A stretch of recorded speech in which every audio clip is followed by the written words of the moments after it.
Welcome to the Banker Lamp. Please enjoy the video. In this video, I will explain how to use the Polygon network on MetaMask. First, open your MetaMask wallet and locate the network selection dropdown. You can manually add Polygon's network details, including the RPC URL and chain ID. Alternatively, use a service like Chainlist to automatically configure these settings for you. Once added, simply select Polygon from your network list to switch over. This initial step is crucial for interacting with Polygon's decentralized applications. Now that you are connected, you will need to fund your wallet.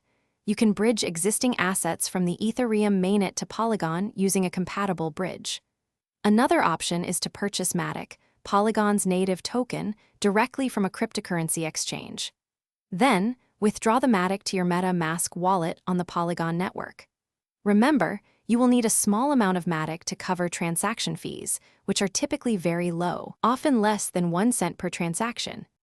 With funds in your wallet, you are ready to explore the Polygon ecosystem. Navigate to your favorite decentralized applications, or dApps, that support the Polygon network.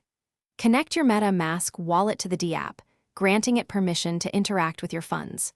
When performing actions like swapping tokens or providing liquidity, MetaMask will prompt you to confirm each transaction. Always review the details carefully before approving to ensure security and accuracy. To optimize your Polygon experience, always monitor network activity and gas fees, though they are generally low. Be mindful of the dApps you connect to, ensuring they are reputable to protect your assets. Remember, security is paramount in the decentralized space.